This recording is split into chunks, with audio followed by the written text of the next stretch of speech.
Nous voilà donc prêts pour la première passe, afin de vérifier qu'on a bien le bon filet. On va donc prendre une petite profondeur ici, très légère.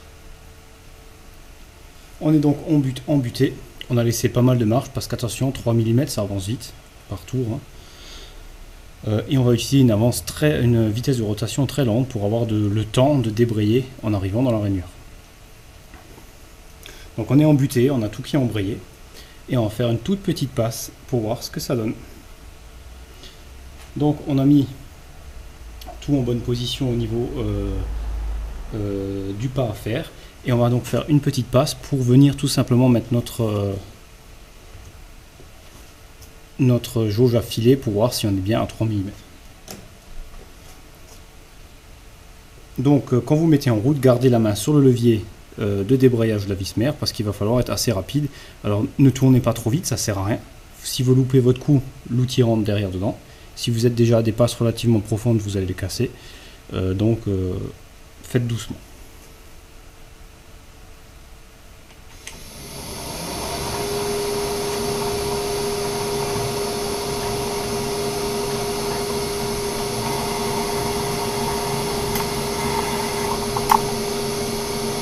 Voilà. Donc on regarde que le repère arrive. Hop, et on coupe. Donc on regarde le repère. Pour vous montrer. Donc là on est arrivé dans la rainure. Donc on est dedans. L'outil ne touche plus. Si l'outil touche, on revient rapidement en arrivant au bout, en arrière avec le transversal. Hop, un petit coup en arrière. On peut le mettre à 0. Pour avoir un 0 fixe. Voilà. Qui vous servira à revenir dessus, puisque maintenant on va revenir, on a débrayé, on arrive au bout, on fait un coup rapide pour être sûr qu'on ne touche plus ici, et on peut venir déjà embuter. On est embuté, on remet à 0. Donc soit ici, soit sur la visu. Et après on prend notre passe ici. Donc là on revient toujours à 0, c'est vraiment juste une position. Et on a regardé, on a fait attention d'arriver quasiment, donc là on a légèrement dépassé notre trait. On revient en arrière. Voilà. Un petit coup de plus et on avance doucement et on aligne le repère du haut et forcément celui du bas sera aligné. Ok, donc aligné et aligné. On est embuté, notre butée est réglée et on embraye, elle s'embraye parfaitement puisqu'on est à la position de départ. Voilà, très simple. Et on fait ça, on répète ça à chaque fois. Alors avec un bon coup de main, on arrive à arrêter. Alors sur des gros pas, c'est pas évident, mais sur des petits pas où la vis mère tourne beaucoup plus doucement que la vitesse de rotation, on arrive à quasiment arriver sur le repère avec la vis du bas, donc la vis mère. Et on n'a plus qu'à faire un petit peu ici, même là, vous avez vu, c'est pas grand chose à refaire. Et on est rapidement aligné. Maintenant, on va vérifier notre pas avec l'outil la jauge à filer. Donc on regarde les pointes et on voit qu'on est bien. Hop, si on met nos pointes sur les rainures, on est bien à un pas de 3 mm. Voilà, on va reprendre une autre profondeur de passe. Donc on s'est remis à 0. Et on fait une passe légèrement plus importante, donc toujours avec le petit chariot. Et on va utiliser bien sûr un peu d'huile qu'on va mettre tout de suite dessus. Hop, un peu d'huile de coupe sur la pointe de l'outil, le reste.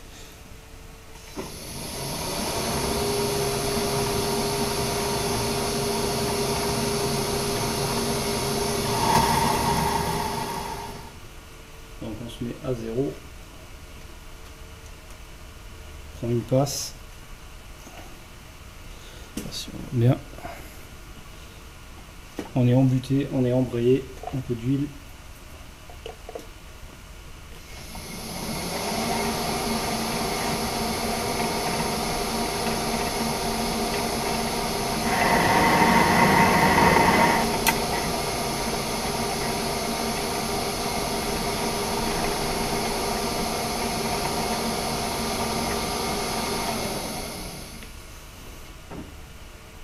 On aligne les repères, on est embuté et on réembraye et on refait, on se met à 0. Voilà, et on prend notre passe. Voilà, je vais donc continuer jusqu'au bout du filetage et je vous montre ça à la fin. Voilà, on a donc fini nos passes. Alors, je suis un peu déçu parce que j'avais mis la caméra en route pour les dernières passes et je vois que ça n'a pas enregistré et j'ai du mal à appuyer sur le bouton. Alors ça m'embête vraiment parce que j'ai fait une belle démonstration de la passe de finition, tout ça.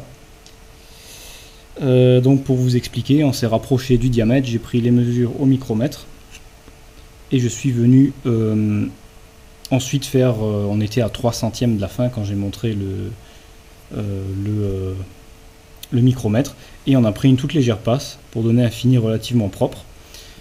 Et voilà. Donc je disais aussi qu'on peut utiliser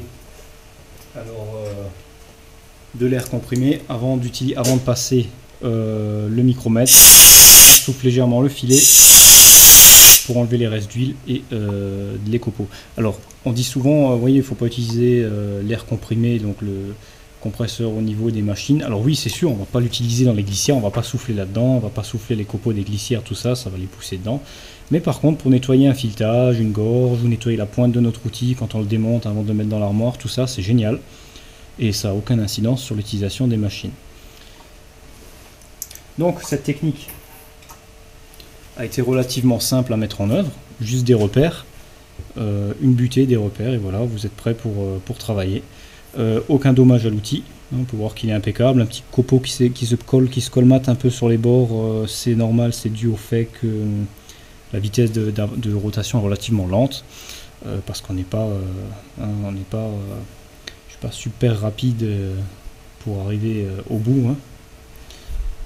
On peut pas être Superman et puis enlever tellement vite, débrayer tellement vite, donc c'est comme ça que ça fonctionne. On a donc le micromètre à filetage ici, avec les deux touches, la double touche, la touche en pointe, qui vient rentrer dans les filets, donc bien en face.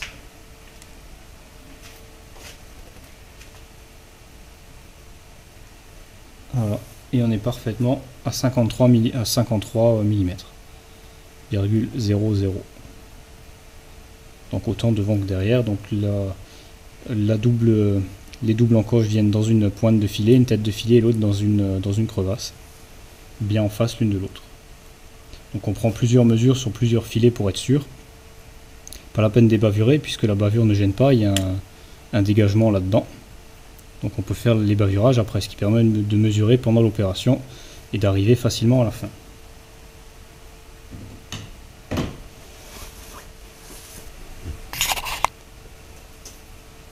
On a donc maintenant une parfaite copie. Il nous reste à chanfreiner. J'ai passé un petit coup de lime dessus pour enlever la bavure du dessus. On a une copie vraiment parfaite du diamètre et du filet de la broche. Ce qui est pas mal. Reste à faire le chanfrein à l'avant. Voilà, donc pour le filetage, on a pu voir que c'est vraiment pas compliqué.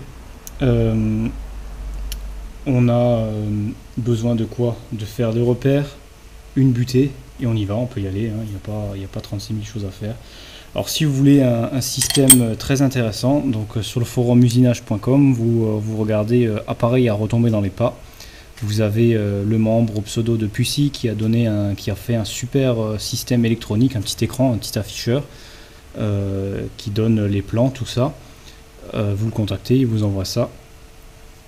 Il a fabriqué un super système à retomber dans les pas qui va vous permettre de voir très précisément quand est-ce qu'il faut embrayer avec un petit délai, donc qui vous montre un peu avant, hein, qui vous montre une petite barre qui monte jusqu'au moment où il faut le faire, un afficheur digital qui vous montre les tours. C'est vraiment génial, c'est un super système que j'ai pour projet de faire un jour pour mettre là-dessus. Sinon il y a les appareils classiques à retomber dans les pas qui sont très bien aussi, un peu plus délicat à utiliser parce que souvent vous avez selon le pas que vous faites, si c'est pas un sous-multiple du pas de la vis mère, il faut utiliser d'autres types d'engrenages, faire quelques calculs. Bon, rien de très compliqué, mais il faut le faire. Et sinon, le système là fonctionne très bien, on peut voir que ça va assez vite. L'inconvénient, c'est qu'il faut arrêter la broche à chaque fois, mais bon, comme dit, on peut pas tout avoir. C'est déjà vraiment pas mal. Donc là, on peut essayer. Je vais ramener l'ancien plateau pour vous montrer.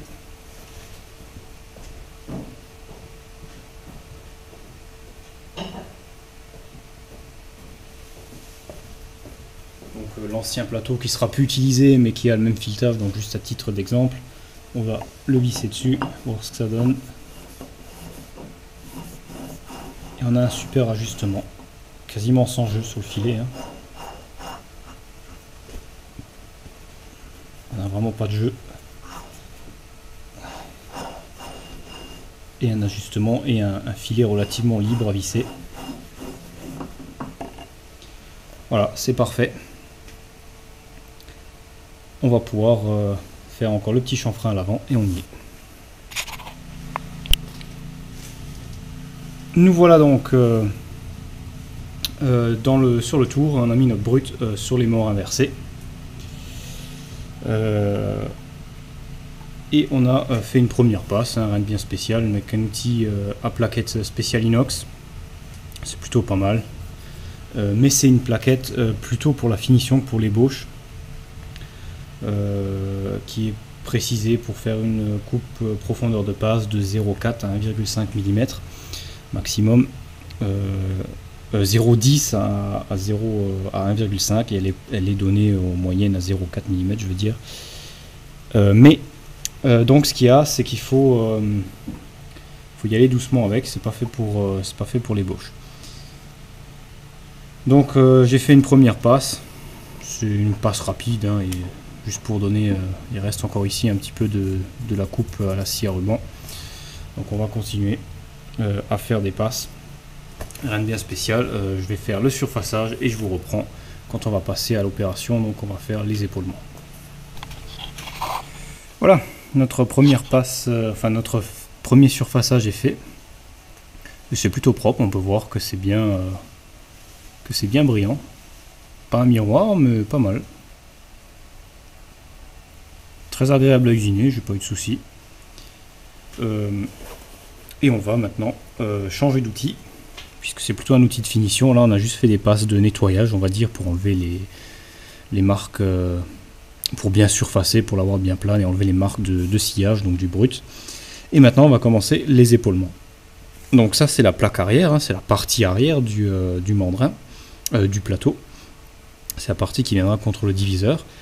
Donc c'est là on aura les trois petits épaulements, enfin les deux petits épaulements pour fixer le disque de division rapide. Donc laissez-moi voir quel outil je vais prendre et je vous reprends. Donc j'ai commencé mon épaulement.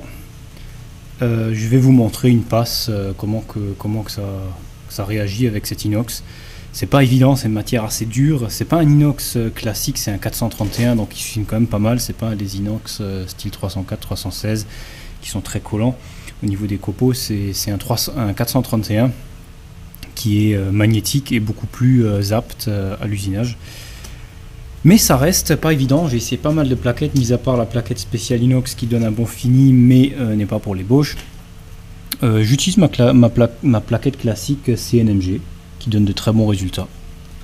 Alors des passes pas trop élevées, 1 mm de profondeur, 1,5 mm max. Ça sera les passes d'ébauche, hein, puisque je peux pas faire beaucoup plus profond, ça fait trop.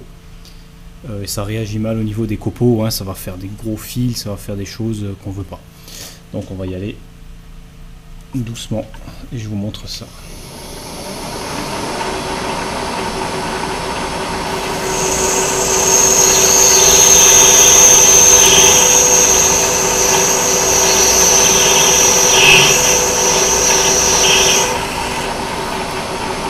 On peut voir les genres de copeaux que ça fait.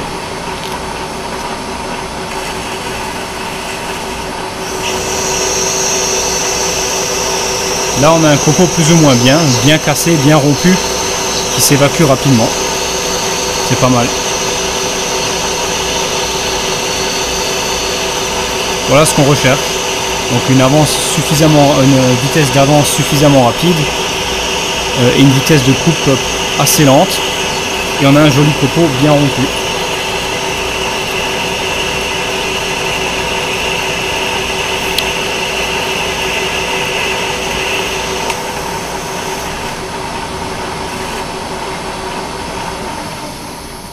Voilà le genre de passe que je dois faire. On peut voir que le fini est plutôt propre, hein.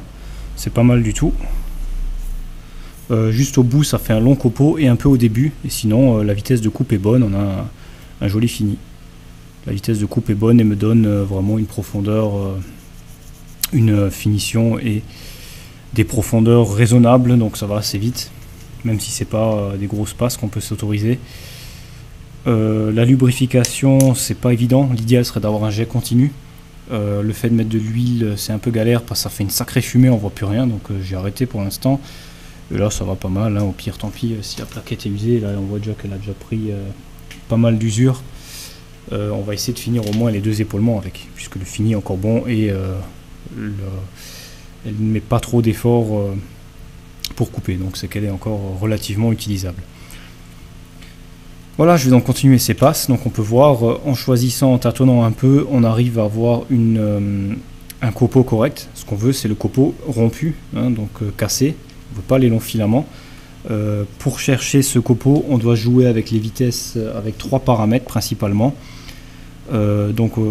Déjà 4 on va dire, parce que le premier c'est déjà d'utiliser une plaquette qui soit bien compatible. Et enfin quand je dis compatible, c'est qu'elle va donner un bon résultat sur ce métal. Et ensuite les 3 paramètres sur lesquels on va jouer, c'est la vitesse de coupe. Donc on va réduire, surtout réduire, parce que pour les passes comme ça c'est plutôt une vitesse faible et une avance assez rapide. Donc là je dois être environ, alors laissez-moi regarder, vitesse 2, disons qu'on doit tourner aux alentours des 200 tours minute, entre 200 et 250 tours minute à peu près, avec le potentiomètre sur le variateur.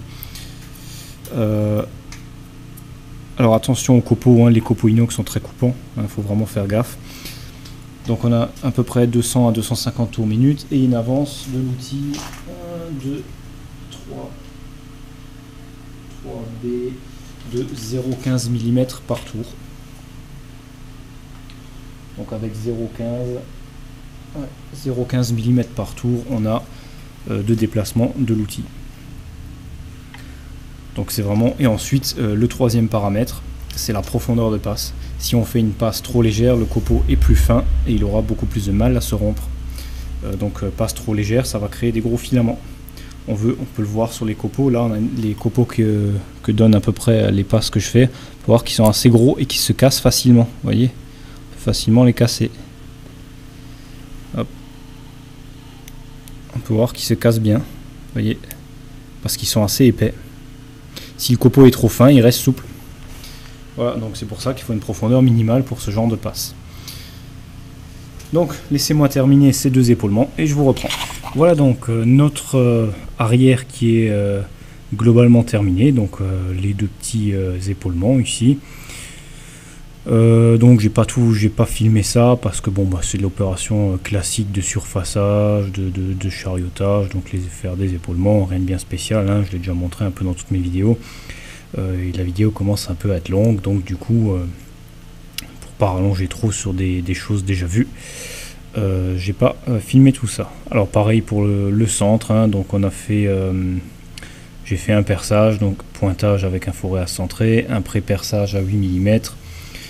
Et là on est sur un 13 mm et je vais passer maintenant au plus gros, hein, donc on va monter jusqu'à être capable de passer notre grosse barre à léser dedans et de faire l'alésage donc pour préparer la partie filetage.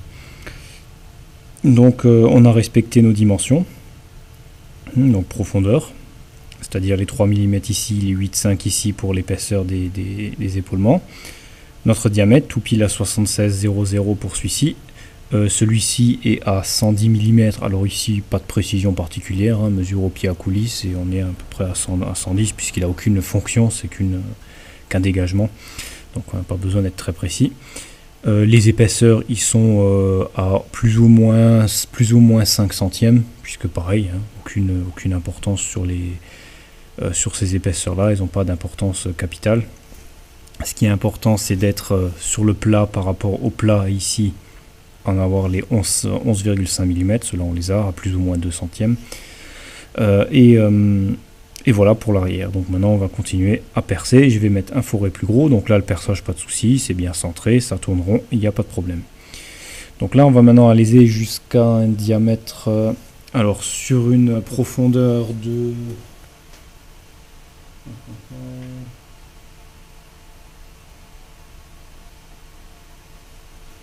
il faut que vous voyez. Donc sur une profondeur de 14 mm, on va faire notre alésage à 56 mm, légèrement en dessous, donc 55-98 pour être précis.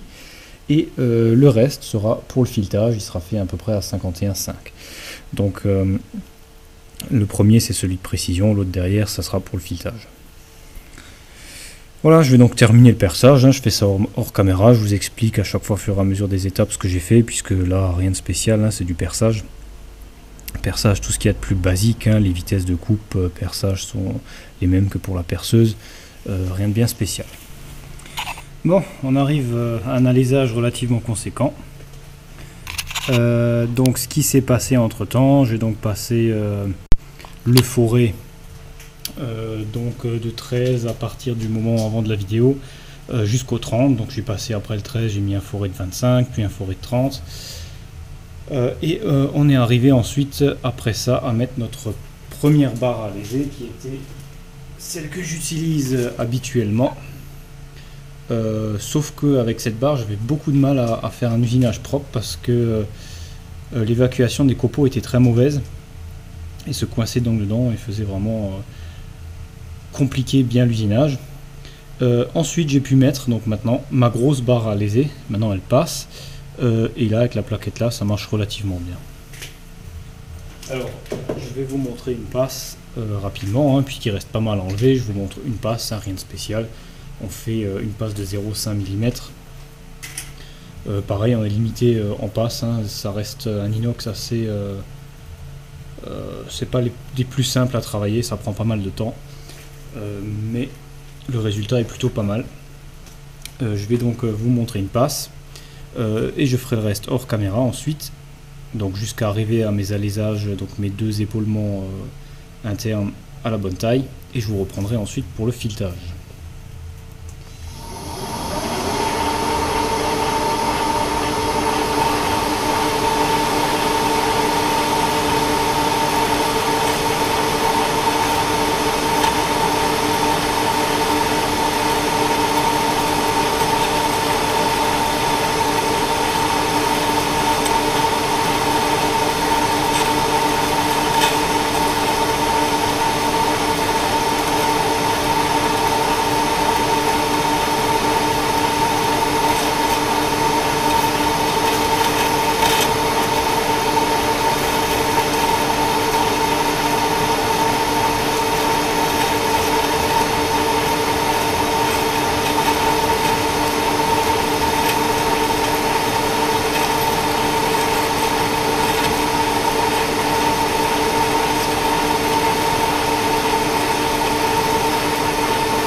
Voilà, une passe supplémentaire de fait. On peut voir que ce qui pose problème, c'est toujours le copeau, hein, qui a tendance à s'embobiner là derrière. Malgré qu'il est relativement bien rompu, ça pose problème. Donc c'est de l'inox, hein, voilà, hein, y a pas... L'inox, c'est pas quelque chose d'agréable à usiner. Ce que j'aime bien sur l'inox et aussi les aciers durs, c'est qu'on arrive à un beau fini en général. On arrive à un fini relativement propre assez facilement. Ce qui est des fois moins le cas sur un acier doux. Mais c'est pas mal, comme on peut voir, ça fonctionne bien avec la grosse barre à léser. Voilà, je vais donc continuer jusqu'au bon diamètre et je vous reprends après. Bon, on est maintenant prêt pour le filetage. Et on va faire nos premiers tests donc de notre première passe avec l'outil à fileter. Alors on a un outil à fileter interne. On a terminé donc aussi nos deux alésages qui sont parfaitement à la bonne dimension. Surtout celui pour l'emboîtement, hein, qui est très important. On a tout mis en place. Alors comme pour la première partie, hein, donc comme pour la copie de la broche, on a tout mis dans la même configuration pour un filetage, donc les repères alignés, la butée, exactement la même technique. Seule différence, on a notre outil déjà, vous remarquez, hein, pour filetage interne. Et on a tourné, on a incliné le chariot de l'autre sens, donc à 30 degrés de l'autre sens. Donc comme ça. Tout simplement puisque maintenant on rentre par ici et non pas par l'autre côté. Un filetage extérieur, c'est comme si on rentrerait de ce côté là. Là on rentre de ce sens, donc au lieu de tourner le chariot, la manivelle du chariot dans le sens horaire pour prendre les passes, on la tourne dans le sens anti-horaire. Et pareil ici, pareil pour le transversal. Donc pour arriver à la fin du filet, pour dégager, on le rentre. On fait l'inverse d'avant, quoi, tout simplement. Sinon, pas de spécificité autre, hein, mis à part que ça maintenant c'est l'inox, donc on va voir ce que ça va donner. J'espère que ça va bien se passer. J'aime pas trop faire de filetage là-dedans. Alors j'espère que l'outil il est fraîchement affûté. Et j'espère que ça va bien fonctionner. On est donc prêt, aligné, tout est mis en place, enclenché, c'est parti.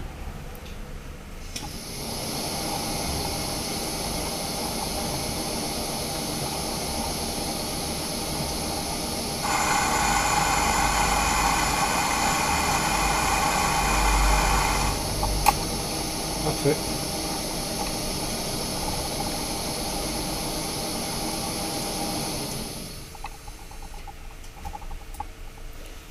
La 0, hop. Et on est prêt pour la suivante. 0 ici. Et on prend la passe. Donc on va vérifier maintenant à l'aide de notre calibre ici pour voir qu'on est bien à la bonne, qu'on a bien un pas de 3 mm et qu'on ne s'est pas trompé sur les commandes. C'est parfait, on est bien à 3 mm. On peut donc continuer et faire nos différentes passes.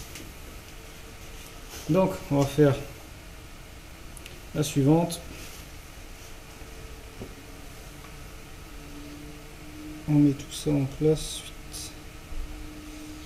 Parfait. Et un peu d'huile. Surtout sur l'inox, c'est important. Et c'est parti.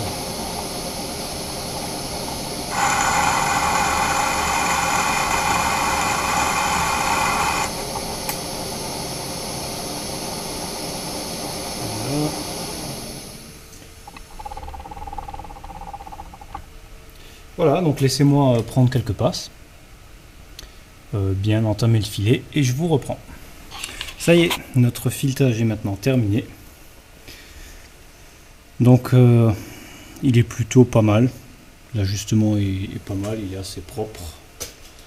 J'ai dû rentrer assez profond, mais il est assez propre, hein, il est pas mal. Donc on a essayé notre pièce et ça se visse parfaitement dedans, avec un ajustement vraiment serré. Hop. Donc ça devient bien dur, pas trop, mais bien. Et on a directement donc un ajustement vraiment de précision dans l'alésage. Ce qui est donc vraiment ce qu'on recherche, puisque c'est pour un centrage. Et là on a vraiment plus de jeu.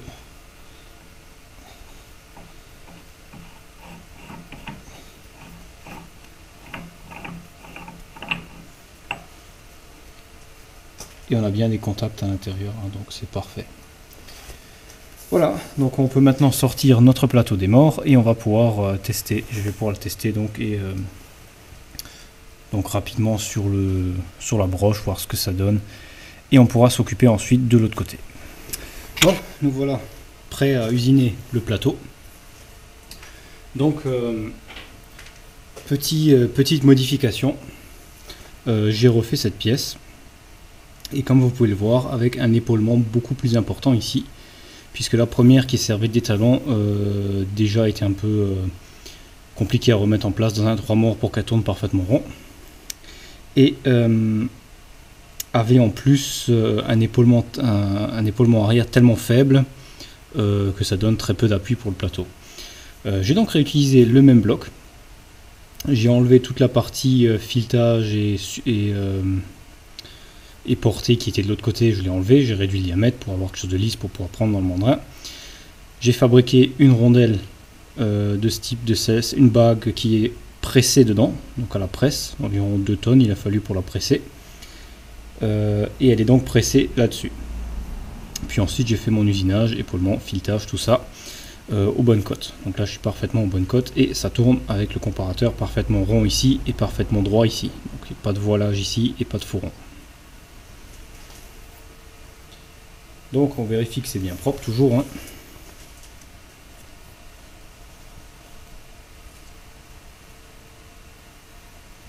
et on va pouvoir mettre notre plateau dessus.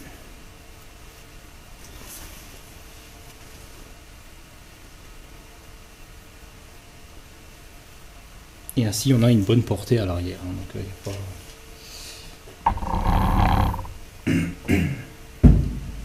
on prend le plateau qu'on nettoie également très bien. Donc autant sur le plat arrière que sur la portée cylindrique.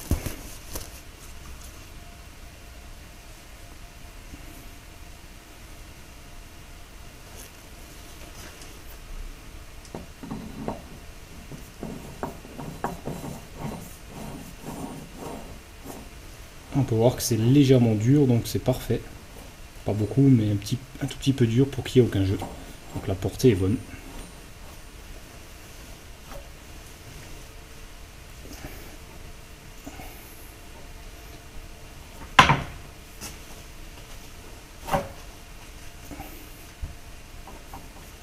Voilà.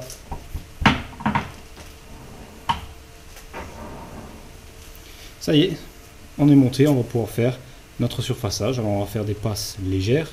On ne veut pas prendre de grosses passes d'ébauche, puisqu'on est juste fixé au milieu, on veut surtout aucun mouvement. Bah, ça risque toujours de bouger. Si l'effort est trop important, ça sera minime peut-être, ok. Mais 1/100 de fourron, c'est vite pris. Donc on y va tout doucement. Alors on va commencer par la face avant. Donc je vais faire un surfaçage pour être propre. Et ensuite on va faire l'épaulement pour le mandrin. Et ensuite seulement on fera l'extérieur. Alors pourquoi? Parce que l'extérieur c'est ce qui va donner le plus d'effort de coupe. Donc, et qui a le plus de risque de faire bouger légèrement le centre. Donc et de faire du fourron ou du voilage. Donc même si c'est pas censé arriver, on va éviter. Donc on le fera en dernier parce que s'il y a un peu de fourron sur l'extérieur, on s'en fiche, ça n'a aucune importance. Puisqu'on n'utilise pas l'extérieur, c'est que de l'esthétique, c'est juste pour s'arrêter. On va même, de toute façon, le faire légèrement plus grand que le mandrin, vu que le mandrin est un 155 et je vais faire le tour à 160. Voilà, donc on va maintenant faire l'épaisseur. Alors l'épaisseur, pareil, pas d'importance, c'est approximatif, l'épaisseur, je veux garder le maximum, comme ça, si un jour j'ai besoin, on ne sait jamais, de réutiliser le plateau pour autre chose, je peux toujours refaire un épaulement, j'ai assez d'épaisseur de râpe pour refaire quelque chose de propre. Voilà. Donc on va se mettre à la bonne vitesse et on va effectuer un surfaçage. Voilà.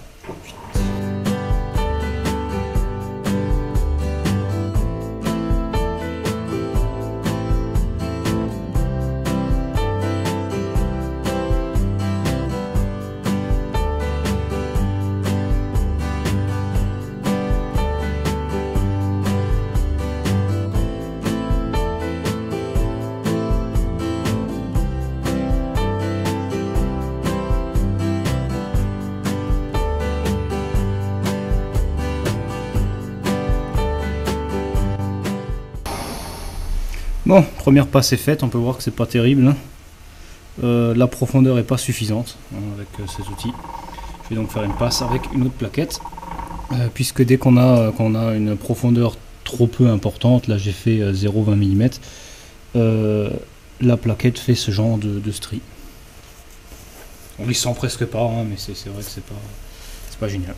Donc laissez-moi changer la plaquette et refaire une passe. Rien de bien spécial, toujours la même chose. Et je vous reprends quand c'est fait. Voilà, donc on refait une passe avec une plaquette positive. Et c'est beaucoup mieux. Donc là on est maintenant bien lisse, on n'a plus ces stries. Et c'est approximativement bien propre. On va donc maintenant tout de suite voir pour faire l'épaulement. Rien de bien compliqué. Je vais commencer et je vous prends vers la fin quand on arrive au moment d'ajuster ça avec plus de précision. Voilà, notre épaulement est terminé, rien de spécial, j'ai fait hors caméra, simple épaulement. La précision, on vient dessus et on fait des petites passes, parce que mesurer au micromètre ça passe pas ici, étant donné que c'est pas assez épais. Alors on a fait au pied à coulisse pour s'en rapprocher, puis on a fait des passes très très légères et essayer avec le mandrin directement à chaque passe. C'est la meilleure solution pour être juste. On vient donc à chaque fois essayer de mettre le mandrin et maintenant il va parfaitement dessus. Alors il faut légèrement le taper bien droit dessus et il va dessus. Alors ce que je voulais, un ajustement très serré, tout en restant possible de l'enlever à la main. Voilà, on peut maintenant démonter notre plateau du mandrin et on va pouvoir passer à la fraise pour faire les 3 trous donc de fixation du mandrin, plus également à l'arrière les 3 trous de fixation du disque divisé, donc division rapide.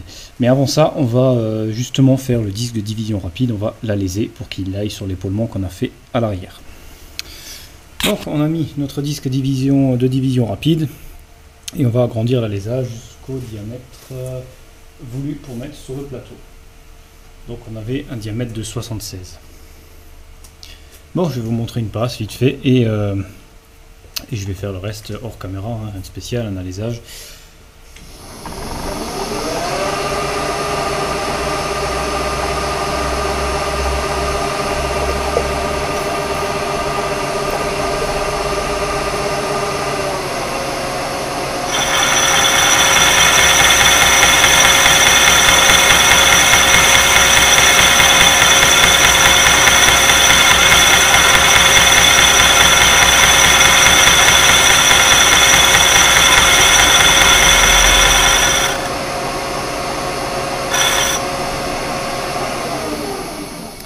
Voilà pour exemple, et je vais continuer jusqu'à arriver à ma bonne dimension.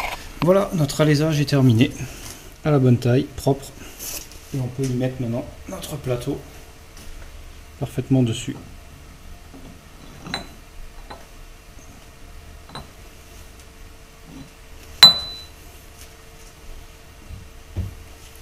On a un diamètre qui est bon, hein, un ajustement avec léger jeu. C'est parfait pour cet usage. Voilà, je vais sortir celui-ci et bavurer l'autre côté. Et on va pouvoir passer à la fraiseuse pour faire les trous. Nous voilà donc sur la fraise et on a fixé notre plateau. J'ai déjà fait ça hors caméra, j'ai percé les trous. C'est exactement la même chose que pour les disques divisés. Donc si vous voulez voir ça, vous regardez la partie 10 de la restauration diviseur, donc la vidéo. Et je montre comment j'utilise la visu pour faire les trous à un intervalle régulier. Donc j'ai fait la même opération, seule différence, on lubrifie puisque c'est de l'acier et non pas de la fonte. Et autre différence, les 3 trous, on peut voir, sont pas du tout à 120 degrés. Il y en a un à 180 l'un de l'autre, puis un autre à 38 degrés de l'autre. Donc j'ai utilisé la visu, j'ai rentré les données de la même manière, hein. J'ai fait ça tout simplement, les premiers c'est 180, donc on va tout droit. Pas besoin de la visu pour ça, hein. En tout cas pas besoin de la fonction spécifique. Et ensuite j'ai donné à la visu les informations pour dire mon premier trou est à 0 degré et mon deuxième est à 322 degrés de celui-ci. Puis ensuite il reste 38 pour faire 360, donc il me ramène automatiquement ici. Voilà, on peut le faire sur un plateau rotatif, hein, pareil, même principe, plus commun. Et ensuite ces trous sont arrodés. Alors pourquoi je les ai fait comme ça? Tout simplement parce que dans le mandrin, il y a des trous de serrage à l'avant qui traversent de l'avant du mandrin vers l'arrière. Pour vis de ce type M8, de ce type-là. Et je vais donc utiliser ces vis, ce qui va me permettre de fixer le mandrin par l'avant et non pas par l'arrière. Donc je peux l'enlever sans démonter le plateau, je peux enlever mon mandrin et utiliser une pointe, puisqu'il y a un code morse dans la broche. Je peux faire de l'usinage entre pointes. Ce qui est quand même intéressant et évite le démontage de du mandrin, donc du plateau, et de perdre le disque divisé. Donc on peut garder la division rapide tout en ayant tout ça en place. Alors les trous, je sais pas pourquoi ils les ont mis comme ça, hein, ça n'a pas vraiment de sens. J'aurais préféré à 120 degrés, mais j'ai pas envie de repercer le mandrin. Le visser par l'arrière, ça me pose problème, bah, comme je viens d'expliquer, et en plus j'ai pas de vis M10 parce qu'à l'arrière c'est du M10, donc j'utilise celle-ci. Sinon, autre particularité, donc déjà les vis ils seront comme ça, c'est pas mal, hein, chacune est assez proche d'un mort, donc ça bougera plus, il n'y a pas de souci, hein, mais il n'y a pas de question d'équilibre, hein, du tout, c'est sur un diviseur. Ensuite j'utilise pour le taraudage, je vais vous montrer ça, puisque c'est la seule étape qui me paraît intéressante à vous montrer.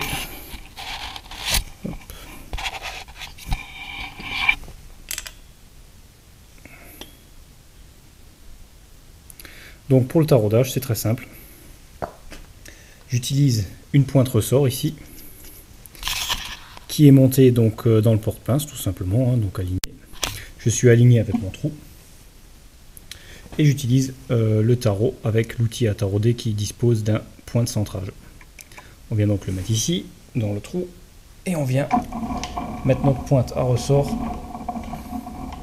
ici dedans, et on met sous tension.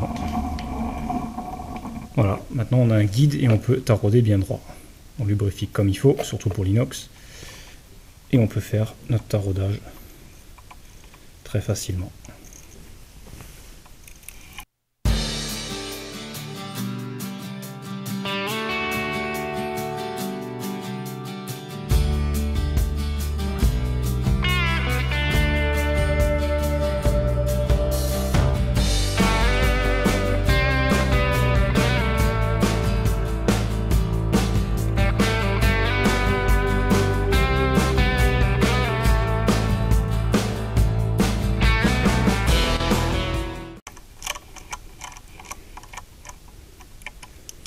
Parfait, on a un super beau taraudage qu'on peut essayer avec notre vis, même s'il n'est pas encore tout à fait propre, et ça fonctionne nickel.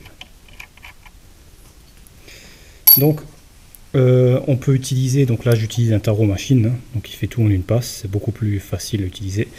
Et une clé, vous remarquez, donc un tourne à gauche spécifique pour tarot jusqu'à 10 mm je crois.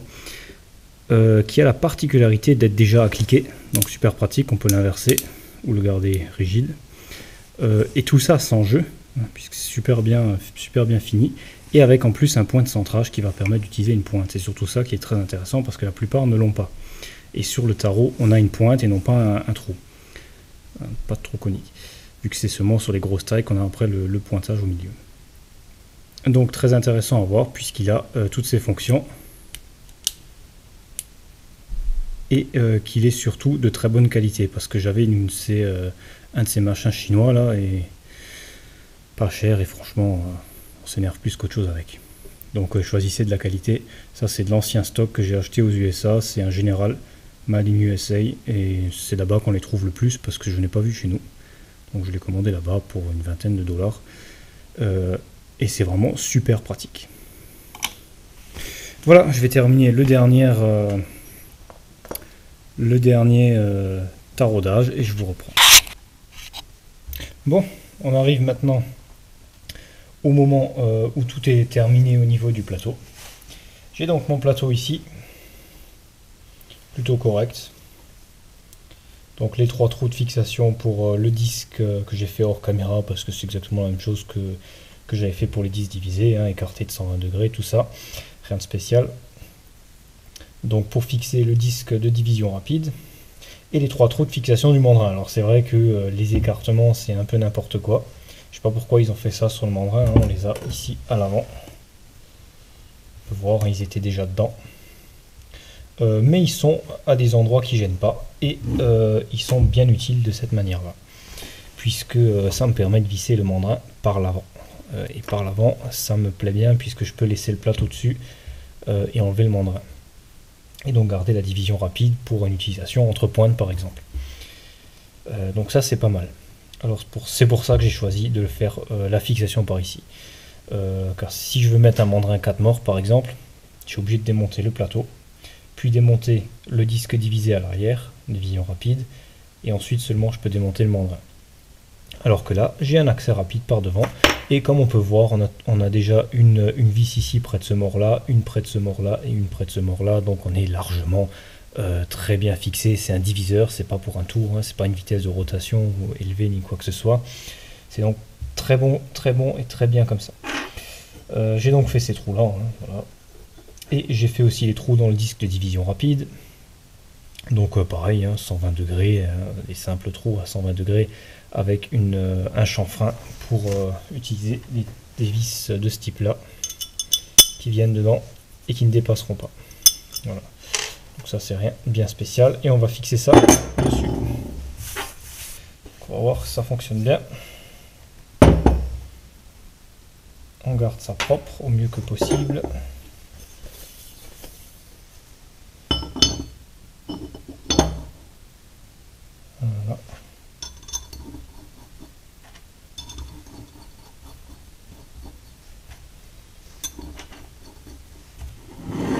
vient serrer le disque de division rapide dessus.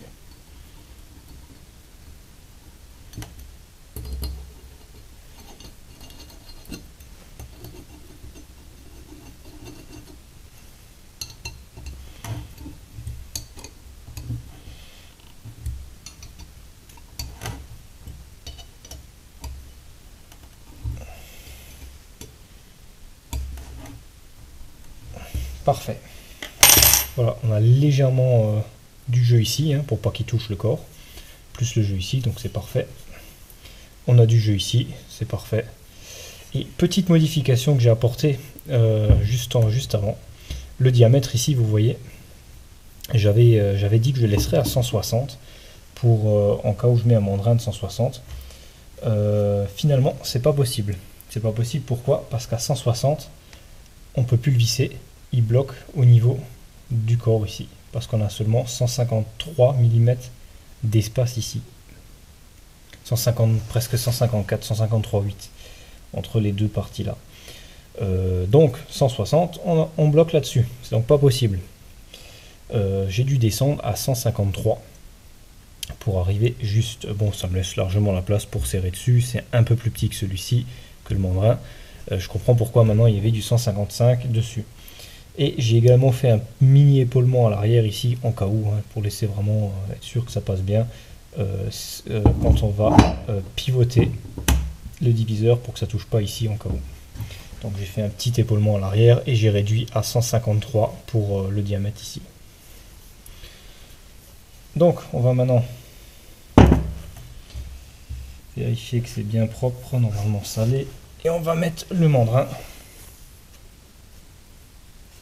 Alors c'est pas définitivement dessus, hein, c'est juste pour voir ce que ça donne. Parce que j'ai encore envie de nettoyer un peu esthétiquement la plaque, le disque de division rapide. Voilà. Alors, on va voir si ça colle. Alors.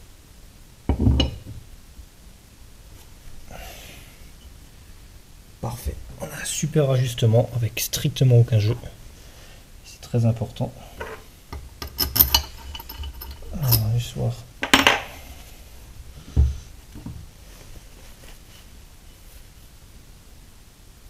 Pour mettre bien en face. Voilà. Ok, vite. Non, on n'est toujours pas en face. Parce que là, on n'y voit plus grand chose.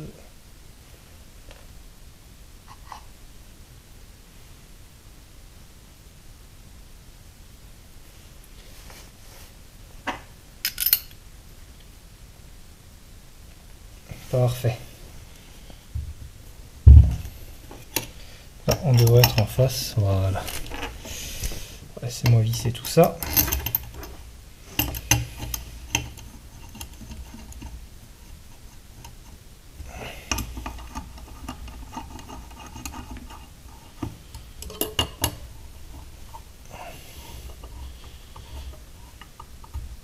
Alors, je sais pas avec quoi ils ont percé les trous dans le mandrin ici, mais celui-ci est légèrement décalé vers le haut, donc c'est un peu plus dur à visser.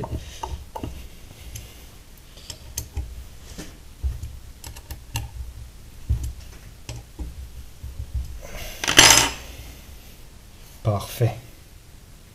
Donc, comme on peut le voir, c'est légèrement plus petit que le mandrin, le plateau, hein, j'ai pas eu le choix. Et on va essayer de le visser dessus. Alors il est relativement dur à visser.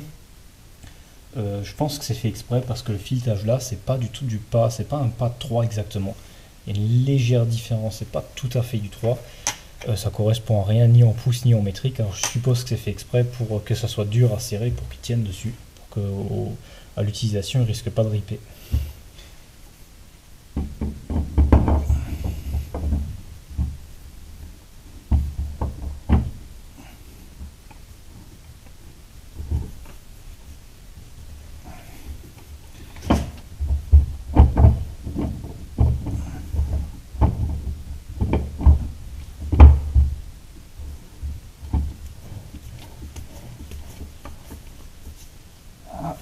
Ça se visse donc de quelques tours et ça devient plus dur. Et on va simplement utiliser la clé ici pour le serrer dessus. Voilà, c'est donc vissé dessus. Et c'est opérationnel. On a donc le bon jeu qu'on veut. Restera à vérifier que ça tourne bien rond.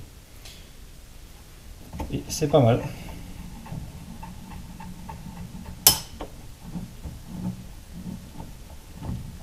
On a la division rapide. Hop. Et on n'a plus de jeu. On peut utiliser la division rapide. Hop.